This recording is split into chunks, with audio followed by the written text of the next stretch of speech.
Essa é a nossa aula de número 16 e nessa aula nós vamos abordar a capelania concursada. Como eu falei, muitas pessoas elas procuram saber sobre o concurso público que diz respeito à capelania militar, elas têm dúvidas nessa área. Alguns capelães nem sabem que existe a possibilidade de trabalhar no quartel, na aeronáutica, enfim, a capelania militar é uma área de muita abrangência também. Mas os cuidados que nós temos que ter é que na capelania concursada, que nós estamos vendo aqui, ela tem uma legislação própria, que é a lei de número 6.923 do ano de 81. Essa lei é quem regulamenta o ingresso do capelão na área militar. Então, o que nós vamos ver aqui nessa aula diz respeito justamente o que a regulamentação ela diz sobre o ingresso do capelão. E aí tem algumas regras que têm que ser ditas e alguns capelães não sabem dessas regras e por isso essa aula é muito importante para você, capelão, saber de tudo. E esse é o momento. Vamos lá? Então, abrindo aqui,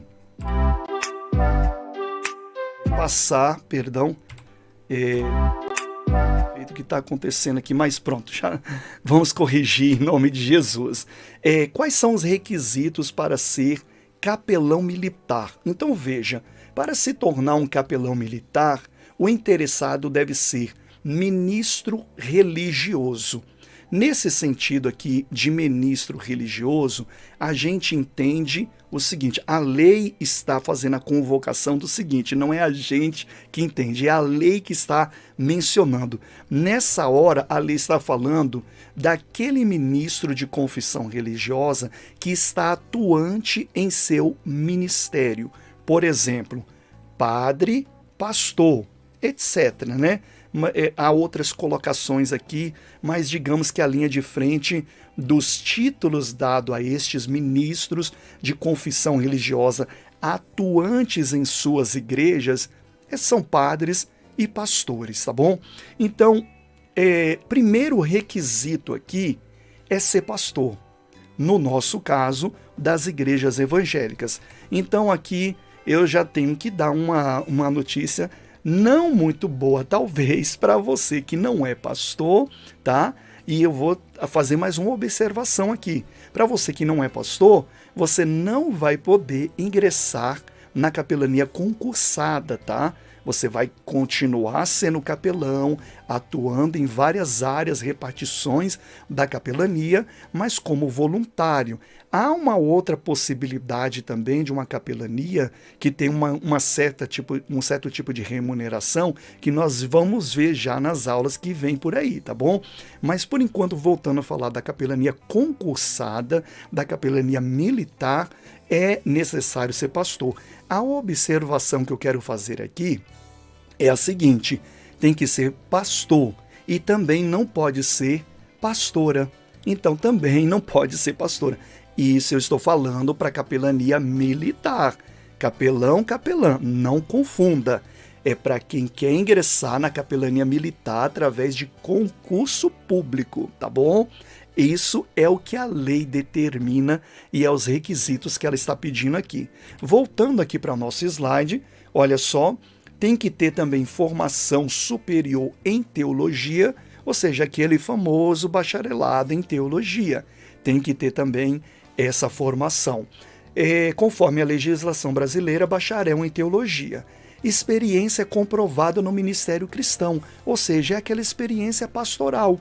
Então, o pastor que tem o bacharel em teologia, que ele é pastor comprovado e que tem o bacharel em teologia, ele também tem que comprovar a experiência ministerial de no mínimo aí de 3 anos para cima, 5 anos, tem que ter uma experiência já no campo pastoral. Tem que ter mais também algumas coisas. Além da experiência comprovada no ministério cristão, ainda ser aprovado no concurso público através de provas e títulos. Então veja, não é tendo tudo isso daí que está garantida o ingresso na área militar para o capelão, que atende esses requisitos, é lógico, né? não está garantido. Por quê? Porque ele tem que prestar concurso público. Então, ele vai concorrer com muitos outros também, que também atende estes requisitos, tá bom? Sempre vou repetir, isso é para capelania militar, para quem quer concorrer ao ingresso através de concurso público. Na capelania geral, você continua sendo capelão, mas essa daqui é o requisito para ingressar na capelania militar. Último requisito é ter entre 30 e 40 anos de idade. É bem exigente, não é verdade? Então não são todos que conseguem cumprir todos esses requisitos, mas está aqui de lição já para você começar nessa área. Eu tô com um defeitinho aqui, quando eu mudo para outro slide, ele vem com aquela tela final da aula, né? Então não se importe com isso não, porque eu vou ter que tocar mesmo assim, mesmo com esse defeitinho, depois a gente tenta corrigir, tá bom? Vamos lá. A legislação, a lei, né, que regulamenta o ingresso para o capelão na área militar é a lei de número 6.923, de 29 de junho do ano de 1981. No artigo 2º diz o seguinte, ó: o serviço de assistência religiosa tem por finalidade prestar assistência religiosa e espiritual aos militares. Isso parece ser bem óbvio, né? Aos civis das organizações militares e às suas famílias, bem como atender a encargos relacionados com as atividades de educação moral realizadas nas Forças Armadas. Veja que então é bem parecido também com aquela capelania que a gente já exerce. Diferentemente, este capelão militar ele tem serviços que estão sob encargo dele, que ele é remunerado e ele tem compromisso, não é igual aquele capelão voluntário, né, que se programa com um projeto, vai lá e exerce quando ele quer, quando ele pode exercer. Não, este tem um compromisso, um vínculo trabalhístico, ele tem os seus direitos trabalhistas, inclusive se for convocado, se tiver uma guerra, por exemplo, Deus livre, tiver uma guerra, por exemplo, ele vai ser convocado também para estar ali, não para pegar nas armas e ir para a batalha, mas ele vai estar ali também à frente, num certo nível, para continuar prestando o seu serviço religioso. Essa capelania, eu vou passar o slide, pode ser que abra aquela tela novamente, mas aí a gente corrige e volta para cá. A capelania militar, ela tem duas áreas dessa capelania militar. A capelania militar católica, tá?